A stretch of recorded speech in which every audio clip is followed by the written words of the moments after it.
Welcome to Heroes for Sale, episode 14. We're still recovering from Halloween here because, as you might or might not know, we had Hollywood heavyweight makeup artist Shaune Harrison over to Liverpool to help us with our special zombie event.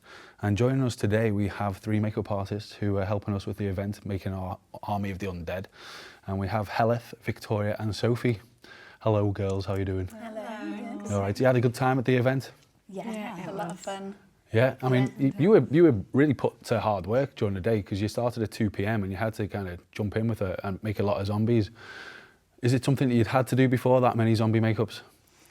No, well, just housemates. Yeah, we'd never done zombie makeup before, except for practicing on our friends, but it's a lot of people, but a lot of fun turning them into zombies. Yeah, well, you did a great job. Obviously, we have footage which we can splice in and show a little bit about.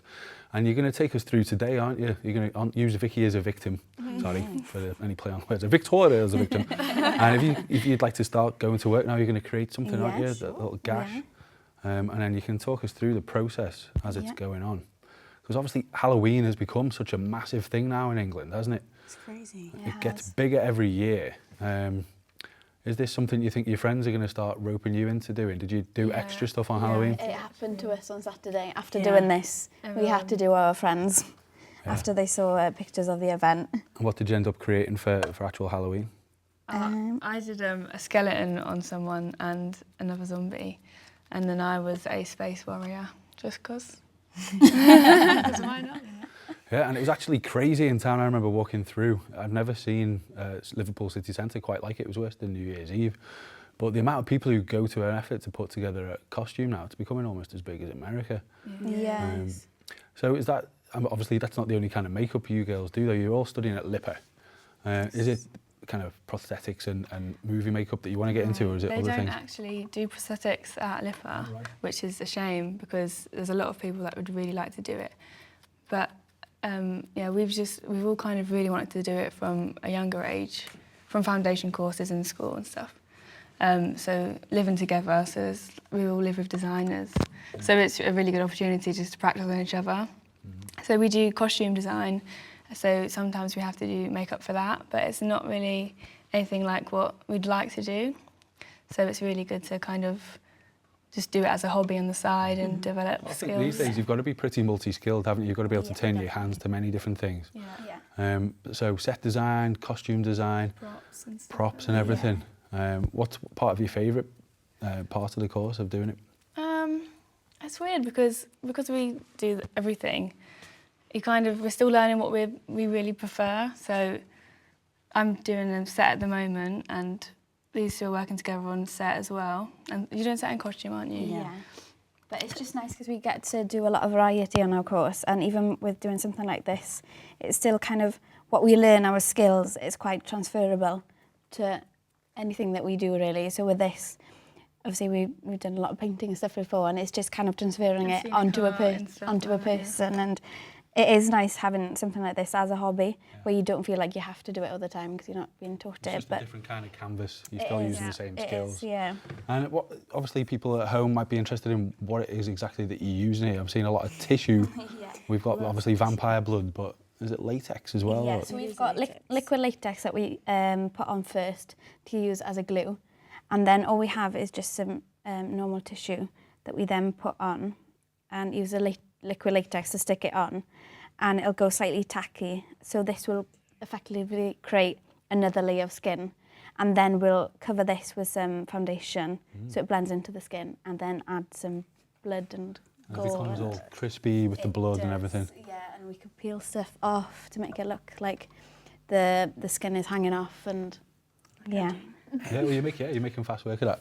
And I think the viewers at home might be interested, Victoria, in knowing how it feels, because it looks particularly horrible. It doesn't actually feel horrible. It's actually quite relaxing, as weird as that sounds. But when we were doing it on, was it Friday? Yes. Everyone was saying this is really relaxing. And I was like, oh, okay, that's nice to know, because I'm literally just like hacking out their face with stuff. But it looks like it should hurt. Yeah, it doesn't hurt at all. Well, it's quite therapeutic. And it's not itchy or anything when they're applying it. It's just a tiny bit cold, but that's... Yeah, and That's it it. comes off quite easily as well. That's what I was it's surprised. really satisfying. It just peels off all in one go. I was really surprised by that obviously the zombies, once they finished, were just literally ripping it off and then going back home. But you did get to meet the man of the moment, didn't you, Shaune Harrison, on the night? He came round and kind of inspected your handiwork. What was he like? Was he all right with you? He seems really nice. It would be great to meet him again, actually, just to talk a bit more, because we didn't really have time to talk to him because we were so Still busy. doing things, yeah. But it was nice to see, like, because he's a big inspiration to us anyway. Oh. Yeah, but I do remember him kind of coming up and kind of examining sort of a few rough edges on the night. And I just had to say, we've got to give them a break. They are trying to do, you know, several an hour here. We haven't got quite the same big budget as you have. Yeah. Obviously, we don't use the same materials as him. World War, World War Z is one of the things he's done. The zombies on that are particularly horrific. Yeah. And he was telling me that they go over budget all the time. But this is stuff that you can just buy. And you can do it at home, and it's so cheap. And You can it just practice. it is really effective, and like when we were doing it on our friends over the weekend, we were kind of teaching them how to do it, and they were like, "Oh, it does actually seem very straightforward." And I was like, "Yeah, as long as you know how to do it, pretty much anyone can do some stuff like this." It's all practice, isn't it? It is. So what are some of the characters that you might like to do, having learned some of these basic skills now? Are there any particular monsters or anything, or any shows that you're into that you'd like to get involved with? We've got lots of inspiration from Walking Dead before we started on Friday on Pinterest and things. So created all our boards and got a few ideas for our Halloween costumes for Saturday as well. But I just love Walking Dead anyway with the costumes and things. I'd love to be involved in that, and the amount of makeup and everything that goes into it. Well, there's all different kinds of zombies on The Walking Dead, isn't there? Yeah. And some of them particularly horrific that have been dead for several years, obviously, you know. They the heads end up resembling other body parts, which we can't mention on the air. But what is it that you're looking to get out of studying at LIPA? Obviously, you can open yourself up to many different paths. Is it something in the kind of the movie industry, or would you rather go into the stage? It's weird because TV, obviously, prosthetics is really effective. There's a lot of CGI and stuff nowadays as well, but so theatre is always going to be used. So I think, we'll start off in theatre and obviously maybe work our way into film. Yeah. Because that's something I've always been interested in, doing film. Yeah. Well, there's a lot more steady work in film these days, isn't there? Yeah, definitely. And as you can see, it doesn't take much for it to come along. I'm just going to let you know that we've got roughly around 2 minutes left. So if you want to try and make it look a little bit horrific, obviously you have more time on your hands in general. That's right. And we just want to bloody it up a little bit, then we can get it closer. But it is quite amazing what you've managed to achieve in this short period of time. A little bit of tissue and some latex. Yeah. And of course, you did a fantastic job for us on Friday. And part of it, what we were trying to achieve there, is we took our zombie horde and started filming a short movie trailer. Oh, yeah. So if we'd like to get you guys back to help us out with some more of that, is that something you'd be keen to do? Yeah, definitely. Because I didn't know that you even did set design and costume design, so we might kind of get you in a little bit more on that, really. But yeah, so can you just talk us through a little bit how that feels, Victoria, again now? Because it looks like it's getting a little bit bruised up there. I mean, my face, because obviously I apply makeup most days, it just feels like I'm doing my own makeup.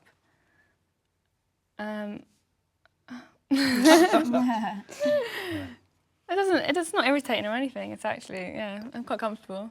Yeah, it's great. Well, we've got to make sure that we get some close-ups on this, which is, starting to look spooky. It's looking worse than the jammy Dodger that I had last Friday. It's weird because as soon as you add blood, it just all comes together. Yeah. But you can even make your own blood as well, can't you? If you have to do that kind of my thing. friend does, what is it? Golden syrup and red food colouring. Corn powder. Yeah. I think we use that. If you use that around your mouth and you taste a little bit, it's fine then because it tastes really nice. It is really sticky though. Okay, so we're going to go for a close-up. We've got 20 seconds left. We're going to go for a close-up, and just while we're getting deep and dirty with you, Vicky, there, I've got to remind people that they can watch our interview with Shaune Harrison, which was captured by the Bay TV news team. But thanks for coming on, and we'll probably get you on again. And I just need to say, come back after the break. Hello, my name's Gabriel, and if you had a Nintendo 64 in the late 90s, it's most likely you had one of these: GoldenEye 007. This piece of plastic and metal sold over 7 million copies, making it the third best-selling Nintendo 64 game of all time, and the first best Nintendo 64 selling game of all time not being produced by Nintendo. The first two being Mario Kart 64 and Super Mario 64. This game was probably the first fully 3D first-person shooter, unlike other games such as Duke Nukem 3D and Doom 3D, which were more of in the 2.5 dimension. This game has things you probably wouldn't think of in games like today. Your surroundings and enemies are fully 3D models, and you could blow up just about anything. I don't think it was until Max Payne we saw such a destructive surrounding. The multiplayer for this game is absolutely brilliant. Unfortunately, I have no N60. I only have one N64 controller, so I can't do multiplayer. But from what I've heard, people say it's meant to be absolutely brilliant. Now, the cheat codes for this game, I had so much fun with them. And I mean, if you were to sound an alarm, an infinite amount of enemies could come spraying at you with guns, but thanks to Hyad's God mode on, they could just come at me shooting whatever they like, and bam, I could just put them down with the golden gun. Now, the next thing I'd like to talk to you about this late 90s masterpiece. I could go into reasons, but now I need to bid you good night. Bye-bye.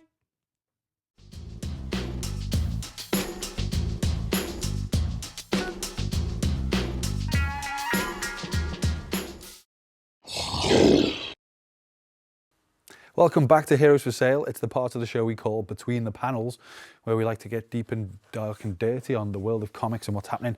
But we have to let you know that we've still got our lovely makeup artists in the studio because they were getting so good that we thought we'd like to see what they could achieve by the end of the show. And they've moved on to putting another gash on Victoria's neck, which looks particularly ominous, doesn't it? But I also now have Mr. Dave Hargreaves on the couch. Back to talk. You'd like to be back, don't you? Yeah. He's our resident Marvel miracle man. That's right. Like everything Marvel he likes, but there's a few other things to talk about this week. Sure is. Not least of which is you were involved in the zombie apocalypse on Friday as well. Yeah, I was there. Yeah, Kicking zombie butt. That's right, outside the Philharmonic. It was a good little show in the Echo as well, wasn't it, with the pictures of the girls' monsters. Yeah. And also we're looking to put together a bit of a short movie trailer, aren't we? That's right, and it's an exciting project, and I'm looking forward to it. Yeah. Shaune Harrison as well. He's a lovely man. You got to meet him briefly. We must remind everybody to watch out for the interview coming next week. It's a special episode on location from 92 Degrees. Yeah. But this week in comics, Dave, we've just had. We need to talk about where we're up to with Secret Wars. Of course. We're up to issue 6, and it's all going off really with Doctor Doom, isn't it? It is, and you said the word deep before, and I think deep's quite a good word for this story at the moment, because it is getting to that point where all the stories are coming together, all of the characters, and it's looking like it's going to be a really good climax towards the end. Well, Doom, who is God? We have to kind of give the broad brushstrokes of the backstory for people who maybe not have read up on the comics. That's right, yeah. It's all the pieces of Battleworld, it's all the strips of reality that Doom's managed to patch together as Battleworld, isn't it? That's right. So there's no universe left. We've got a single planet called Battleworld, and like you say, it's a patchwork of everything. We've got 2 ships of survivors. That's right. One which was bad, one which was good. And I'm trying to remember off the top of my head who was in the goodies, but there's 2 Spider-Men. 2 Spider-Men. So you got Miles Morales and Peter Parker, which are fantastic in this issue as well, weren't they? Yeah, you got your Star-Lord. I'm trying to think of them all, but Black Panther, Reed Richards, Yeah. who comes out of nowhere, which is obviously what is going to be. It's going to create the big showdown, isn't it? Reed Richards, Doctor Doom, I think. But this issue was particularly monumental in that we saw the 2 Spider-Men. Miles Morales, who I must admit I've not read up much on, but he's kind of like a young black teenager who's picked up the Spider-Man mantle. Is it in an alternate universe? It is from the Ultimate Universe. Right. So when it all sort of went off, if you like, it was the last 2 universes that were left with the Ultimate Universe and the normal Marvel Universe, if you like. So they're the 2 Spider-Men that are left. And when they go and have a chat with Molecule Man, the banter was fantastic. I remember we mentioned on one of the last shows was the Molecule Man stuck in this room and he's really hungry. We were wondering what he was hungry for, but he literally is just hungry, isn't he? Yeah. Well, he's revealed himself as the source of all Doom's power. Yeah. His room seems to be on seems to be on rocky ground. He's killed Doctor Strange, so he thinks. But we also think he might be the prophet who's leading this resurgence against him. I had a feeling that his astral projection might have something to do with the end of this story. Yeah. So I think it's Black Panther and Namor. Yeah. They've gone to find his location where he lives, the Isle of Agamotto, and there's the astral projection. Spot for you because you're into the whole Illuminati and the Avengers Illuminati. That's right. So as they go in there, they have to reveal themselves as survivors. The Illuminatis. Yeah. And that's a story that's been going on for years, and the thread of it is carried on right the way through Secret Wars and built up to it. I mean, Jonathan Hickman's been writing it for like 2 years now. Yeah, well, he's got a credit in the comic as writer and designer, which I think is basically the architect of the story, isn't it? Because it for me, it really kind of strikes as what was possible with the original Secret Wars story, which seems now so one-dimensional, really, doesn't it? You've got this one planet and they all kind of, the dialogue back then, all the exposition used to happen in massive word bubbles. Correct. But now they've got all these strips of reality, which, as you said, Molecule Man's managing to hold together, but he's hungry, he needs more. So that's right. Yeah. We're going to see something happen. But one last thing to mention there, which is what Black Panther and Namor found. Well, two things. One of them was the big thing, which was the Infinity Gauntlet. Can't get bigger than that. No, you can't. No. To be honest, it's the one thing that might be able to smite the god. Yeah. And hopefully it will. And the second big thing, I can't remember the name of it, but it was a big treasure that Doctor Strange had kept, and it's equal. Well, it's not equally as powerful, but it is very powerful. It can transport you anywhere you need to be. That's right. You only need to say these magic words or something. So Doctor Strange is becoming a major character, and we think he's getting built up, obviously, because there's the big movie, Doctor Strange movie coming out next year with Benedict Cumberbatch. So that's going to be exciting. And also this week in the world of Marvel, we had Deadpool v Thanos for the last issue. Brilliant. And we've come on in previous weeks, and we've been monitoring the development of that story. And it's been fantastic. Yeah. Also gets a bit deep towards the end. Lots of stuff coming into play, like eternity as a personification, as somebody with not a star-spangled cape, but a cape that is literally the universe. Yeah, eternity is the universe, and all the planets are within him in this big, kind of like pimped out coloured cape. It's quite a zany zenith, isn't it, at the end? Because obviously we've had Deadpool and Thanos both looking for their mistress, Death. They're both in love with the personification of Death, who just happens to be this hot chick with a kind of voluptuous body, but a skull face. Skull face, which, it's a bit weird. And they've gone through hell, which you reminded me about. They got kind of cast down to hell. Oh, that's right, with that weird guy. And he bumped into the ferryman and thought it was Death, so he went and gave it a kiss.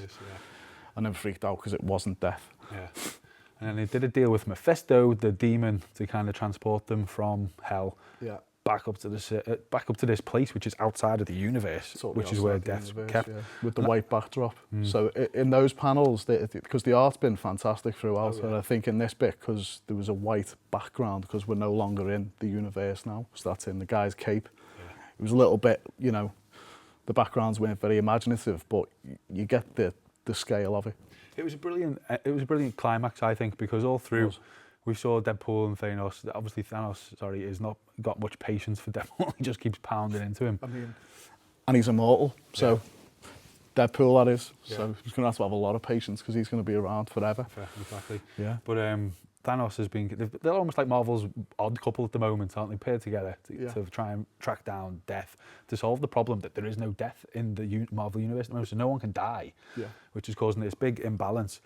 And we kind of see them go off against Eternity, and the in-betweener pops his head up to try and... Well, he wasn't happy, was he, about the imbalance in the universe, so he was there to give Eternity a little bit of a telling off. Yeah. So this is where it all does get a little bit deep towards the end, because we're talking about really grand metaphysical ideas. Metaphysical ideas, personifications and ideas. Yeah, well, and obviously Deadpool almost acts as a distraction for Thanos to kind of take out Eternity, who he's kind of choking in this brilliant white space. And one of the best bits I can remember, Deadpool just pops up out of nowhere. And he's like, what does he says? I've kind of a couple of things going on here, but I'm standing on nothing. I'm literally standing on nothing. Yeah, so he's just floating in a white room, and he just can't get his head around it. But it doesn't take him long to kind of get onto the fact of what he's got to do. And then they do actually succeed. I hope we're not spoiling it for everyone. And put the right. Well, Thanos gets banished. He manages to get death and send Thanos into nothingness. That's right. And then we get a hint then, don't we, of Secret Wars, because this is the timeline of this is a funny one as well, because it's set 2 years before, so it's from like 2013. Yeah. So they Marvel do allude.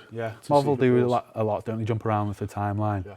And I think with Secret Wars, the only thing that's frustrating at the moment is we're on to issue 6. They're trying to get 3 squeezed out before December, but we've been getting a few teasers as to what might happen with these release of the new stories. Yeah.